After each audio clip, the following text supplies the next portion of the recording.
ಮಕ್ಕಳ ಮೇಲಿನ ಲೈಂಗಿಕ ಶೋಷಣೆ ಹಾಗೂ ನಿಂದನೆಯ ವಿಷಯ ಒಳಗೊಂಡಿರುವ ಜಾಹೀರಾತುಗಳು, ಡೀಪ್ ಫೇಕ್ ಕಂಟೆಂಟ್ ಮತ್ತು ಪ್ಲಾಟ್ಫಾರ್ಮ್ ಕಾರ್ಯನಿರ್ವಹಣೆಯಲ್ಲಿ ಆಗಿರುವ ಪ್ರಮಾದಗಳಿಗಾಗಿ ಮೆಟಾ ಸಿಇಒ ಮಾರ್ಕ್ ಜುಕರ್ಬರ್ಗ್ ಭಾರತ ಸರ್ಕಾರದ ಕ್ಷಮೆ ಯಾಚಿಸಿದ್ದಾರೆ.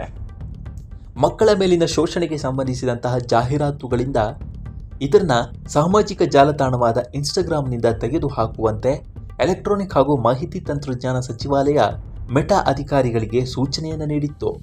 ಇದಕ್ಕೆ ಸಂಬಂಧಿಸಿದಂತೆ ಜುಲೈ ತಿಂಗಳಲ್ಲೇ ಇಲಾಖೆ ಮೆಟಾಗೆ ಸೂಚನೆಯನ್ನು ನೀಡಿತ್ತು. ಇದರ ಬೆನ್ನಲ್ಲೇ ಈ ಬೆಳವಣಿಗೆ ನಡೆದಿದೆ. ಮಕ್ಕಳ ಮೇಲಿನ ಲೈಂಗಿಕ ಶೋಷಣೆ ಸಂಬಂಧಿಸಿದಂತಹ ಜಾಹೀರಾತನ್ನು ಪ್ರಕಟಿಸಿದ್ದಕ್ಕೆ ಮೆಟಾ ಅಧಿಕಾರಿಗಳಿಗೆ ಸಮನ್ಸ್ ನೀಡುವಂತೆ ಕೇಂದ್ರ ಐಟಿ ಖಾತೆ ಸಚಿವ ಅಶ್ವಿನಿ ವೈಷ್ಣವ್ ಸೂಚನೆಯನ್ನು ನೀಡಿದರು. ಈ ಕುರಿತು ಸಂಸ್ಥೆಯು ತೆಗೆದುಕೊಂಡಿರುವ ಕ್ರಮಗಳ ಕುರಿತಂತೆ 7 ದಿನಗಳ ಒಳಗಾಗಿ ವಿಸ್ತೃತ ವರದಿ ನೀಡುವಂತೆ ಸೂಚಿಸಲಾಗಿದೆ ಅಂತ ಅಂತಾರಾಷ್ಟ್ರೀಯ ಮಾಧ್ಯಮವೊಂದು ವರದಿ ಮಾಡಿತ್ತು. ಈ ಹಿನ್ನೆಲೆಯಲ್ಲಿ ಇದಕ್ಕೆ ಪ್ರತಿಕ್ರಿಯೆ ನೀಡಿದ್ದ ಮೆಟಾ, ಮಕ್ಕಳ ಮೇಲಿನ ಲೈಂಗಿಕ ಶೋಷಣೆಯ ವಿಷಯದಲ್ಲಿ ಝೀರೋ ಟಾಲರೆನ್ಸ್ ನೀತಿಯನ್ನು ಹೊಂದಿದ್ದು ಅದನ್ನು ಪತ್ತೆ ಹಚ್ಚುವ ವ್ಯವಸ್ಥೆಯನ್ನು ಮತ್ತಷ್ಟು ಬಲಪಡಿಸುತ್ತಿರುವುದಾಗಿ ಭರವಸೆಯನ್ನು ನೀಡಿತ್ತು. ಇದೇ ಸಂದರ್ಭದಲ್ಲಿ ಪ್ರಧಾನಿ ನರೇಂದ್ರ ಮೋದಿ ಅವರ ವಿಡಿಯೋವನ್ನು ಫೇಸ್ಬುಕ್ನಿಂದ ತೆಗೆದುಹಾಕಿದ್ದಕ್ಕಾಗಿ ಮೆಟಾ ಸಿಇಒ ಜುಕರ್ಬರ್ಗ್ ಅವರು 3 ದಿನಗಳೊಳಗೆ ಕ್ಷಮೆ ಯಾಚಿಸಬೇಕು ಎಂಬ ಸೂಚನೆಯನ್ನು ನೀಡಲಾಗಿತ್ತು. ಇಲ್ಲದಿದ್ದರೆ ಐಟಿ ಕಾಯ್ದೆಯ ಸೆಕ್ಷನ್ 79 ಅಡಿಯಲ್ಲಿ ನೀಡಲಾಗಿರುವ ಕಾನೂನು ರಕ್ಷಣೆಯನ್ನು ಹಿಂಪಡೆಯಲಾಗುವುದು ಎಂಬ ಎಚ್ಚರಿಕೆಯನ್ನು ಮಾಹಿತಿ ತಂತ್ರಜ್ಞಾನಕ್ಕೆ ಸಂಬಂಧಿಸಿದ ಸಂಸದೀಯ ಸಮಿತಿ ನೀಡಿತ್ತು. ನೀಟ್ ಪ್ರಶ್ನೆ ಪತ್ರಿಕೆ ಸೋರಿಕೆ ಕುರಿತು ದೇಶಾದ್ಯಂತ ನಡೆಯುತ್ತಿದ್ದ ಪ್ರತಿಭಟನೆಗಳನ್ನು ಉದ್ದೇಶಿಸಿ ಪ್ರಧಾನಿ ಮೋದಿ ಅವರು ಮಾತನಾಡಿದರು. ಆದರೆ ಈ ವಿಡಿಯೋವನ್ನು ಫೇಸ್ಬುಕ್ನಲ್ಲಿ ಕೆಲ ಕಾಲ ತೆಗೆದುಹಾಕಲಾಗಿತ್ತು. ಮೆಟಾ ನಡೆ ಸಾಕಷ್ಟು ಚರ್ಚೆಗೆ ಎಡೆಮಾಡಿಕೊಟ್ಟಿತ್ತು.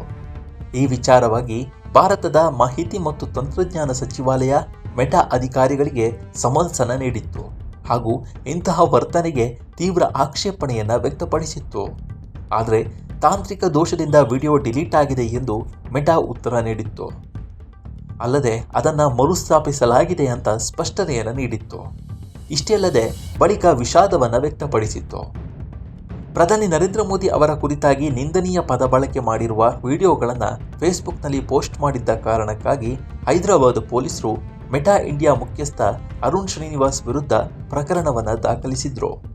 ಇನ್ನು ಇದೇ ಸಂದರ್ಭದಲ್ಲಿ ಪ್ರಧಾನಿ ಮೋದಿ ವಿಡಿಯೋ ಫೇಸ್ಬುಕ್ನಲ್ಲಿ ತಾತ್ಕಾಲಿಕವಾಗಿ ಕಣ್ಮರೆಯಾಗಿದ್ದಕ್ಕಾಗಿ ಮೆಟಾ ಸಂಸ್ಥೆಯ ಜಾಗತಿಕ ವ್ಯವಹಾರಗಳ ಉನ್ನತ ಅಧಿಕಾರಿ ಜೋಯಲ್ ಕ್ಯಾಪ್ಲಾನ್ ಅವರು ಕೇಂದ್ರ ಮಾಹಿತಿ ತಂತ್ರಜ್ಞಾನ ಸಚಿವರಲ್ಲಿ ಕ್ಷಮೆ ಕೇಳಿದ್ದಾರೆ. ಇನ್ನು ಕೆಲವೊಂದು ನಿರ್ದಿಷ್ಟ ರೀತಿಯ ವಿಷಯಗಳನ್ನು ಸಾಮಾಜಿಕ ಜಾಲತಾಣಗಳಲ್ಲಿ ಪೋಸ್ಟ್ ಮಾಡಲು ಹೆಚ್ಚಿನ ಹಣ ಪಾವತಿಸಲಾಗಿದೆ ಎಂಬ ವಿಚಾರವನ್ನು ಮೆಟಾ ತಂಡ ಒಪ್ಪಿಕೊಂಡಿದೆ ಹಾಗೂ ಈ ಕುರಿತಾಗಿ ನಡೆದಿರುವ ತಪ್ಪುಗಳಿಗಾಗಿ ಜುಕರ್ಬರ್ಗ್ ವಿಷಾದ ವ್ಯಕ್ತಪಡಿಸಿ ಕ್ಷಮೆ ಕೋರಿದ್ದಾರೆ ಅಂತ ಮೂಲಗಳು ತಿಳಿಸಿವೆ. ಮೆಟಾ ಉನ್ನತಾಧಿಕಾರಿಗಳು ಮತ್ತು ಭಾರತ ಸರ್ಕಾರದ ಅಧಿಕಾರಿಗಳ ನಡುವೆ ನಡೆದ ಸಭೆಯಲ್ಲಿ ಈ ಬೆಳವಣಿಗೆಗಳು ನಡೆದಿವೆ ಎನ್ನಲಾಗ್ತಿದೆ.